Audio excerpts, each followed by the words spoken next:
Okay, and welcome while we read about the Know Nothing Party. Shh, I know nothing.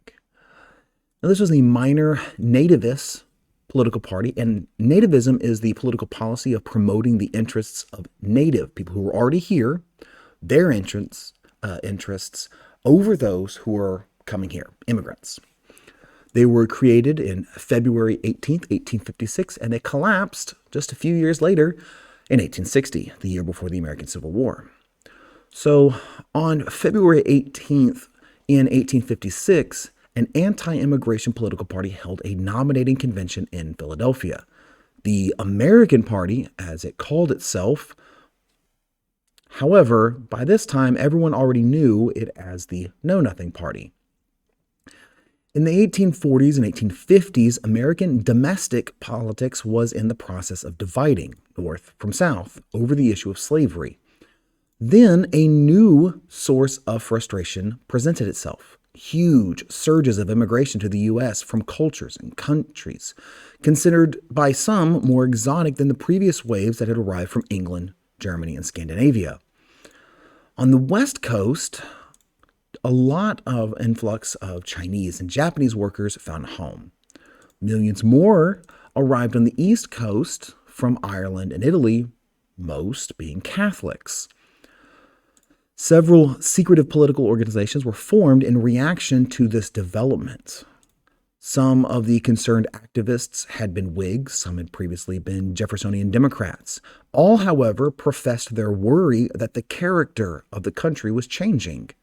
They expressed many fears, among them being that new settlers were more loyal to the Pope in Rome, the leader of the Catholics, more than they would be loyal to the president in Washington, D.C. So there was a partisan component to the nativist movement. In the big northern cities, the Democratic Party had seamlessly folded the immigrants into existing political operations. Attempting to maximize their leverage, nativist advocates kept low profiles, often denying their true goals. When asked what they were up to by reporters, members of this new party often replied, "I know nothing." It seemed a clever dodge, but newspapermen at the time couldn't resist this any more than today's media could. By 1854, when the activists allied with a faction of the Whig Party to run a group of candidates on an anti-immigration platform, they were labeled the Know Nothing Party by newspapers. The following year, the Know Nothings officially named themselves the American Party. In 1856, they met in Philadelphia to pick a future president. This process did not go very well, as seeds for the Know Nothings collapse were planted at their own convention. A wing of Southerners moved for a platform based on the preservation of slavery. This alarmed many Northern and Midwestern Know Nothings, who left to join another newly formed political entity, the Republican Party, which merged with many dissatisfied former Northern Democrats that held abolitionist ideals. The Know Nothing Party held an intense, brief popularity before collapsing, though the roots of it continue into modern politics. So to summarize everything, this was the Know Nothing Party is a minor third party.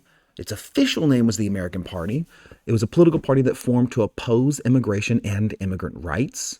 And their platform, their series of ideas, revolved around reserving political offices for native-born Americans, resisting the aggressions of the Catholic Church, or what they perceived to be aggressions, anti-slavery, this was mostly the northern members, and to institute literacy tests for voting. If you're not from here, then you probably don't have an education here. Reduces the probability that you could pass a literacy test and therefore not vote. And this effectively ends the two-party system. No longer is it just one or two parties. Now we actually have a third, brief, but third party. So I hope you're learning, and I hope you're having fun.